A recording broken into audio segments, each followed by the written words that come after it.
شروع اللہ کے نام سے جو بڑا مہربان اور نہایت رحم کرنے والا ہے۔ درود و سلام محمد و آل محمد پر۔ علم و الہام چینل کے معزز ناظرین، السلام علیکم۔ ناظرین، الو زمین پر موجود ایک ایسا پرندہ ہے جس کے بارے میں انسانوں کے مختلف عقائد و نظریات ہیں۔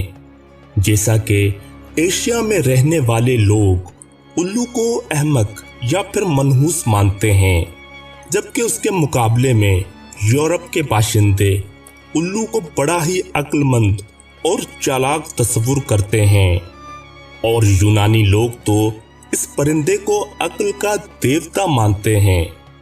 دوستو، مگر یہ بھی ایک حقیقت ہے کہ ہم انسانوں نے الو کا طرح طرح سے مذاق اڑایا ہے۔ کسی نے اسے احمق کہا تو کسی نے اسے بے وقوف جانا، کسی نے الو کو منحوس مانا تو کسی نے اس بیچارے کو مورخ کا خطاب بخشا۔ حیرت تو یہ ہے ناظرین کہ اس جرم میں شاعر اور ادیب دونوں پیش نظر آتے ہیں۔ ثبوت کے طور پر الو کے سلسلے میں رائج الوقت محاوروں کو ہی لے لیجئے، جن میں سے ایک الو بنانا یعنی کسی کو بے وقوف بنانے کے طور پر استعمال ہوتا ہے، اور الو کا پٹھا یا پھر الو ماں کا خطی بیٹا، جنہیں ہم بلا جھجک استعمال کرتے ہیں۔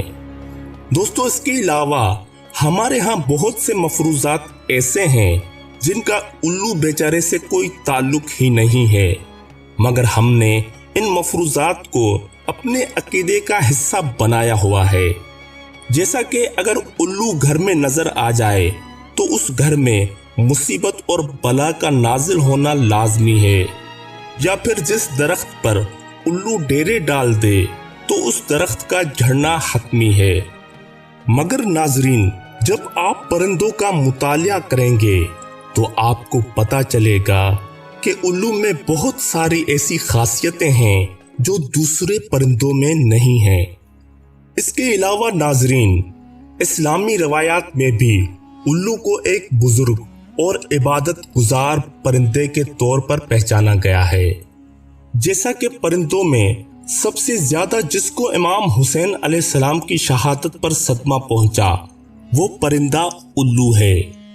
امام علی رضا علیہ السلام نے ارشاد فرمایا کہ یہ پرندہ یعنی الو حضرت رسول خدا صلی اللہ علیہ وآلہ وسلم کے زمانے میں گھروں اور محلوں میں رہتا تھا، اور جب کوئی انسان کچھ کھا رہا ہوتا تو اس کے سامنے آ کر بیٹھ جاتا، اور تب لوگ بھی اس کو کچھ نہ کچھ کھانے کو دے دیتے تھے، اور وہ اسے کھا کر پھر اڑ جاتا تھا۔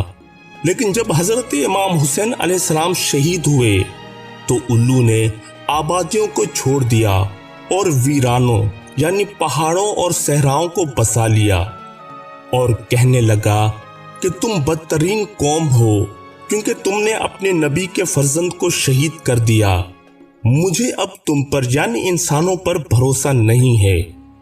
امام جعفر صادق علیہ السلام نے الو کے بارے میں فرمایا کہ الو پورا دن روزے سے ہوتا ہے اور رات آنے پر خدا کے رزق سے افطار کرتا ہے، اور پھر اس وقت سے لے کر صبح تک امام حسین علیہ السلام پر نوحہ و ماتم کرتا ہے۔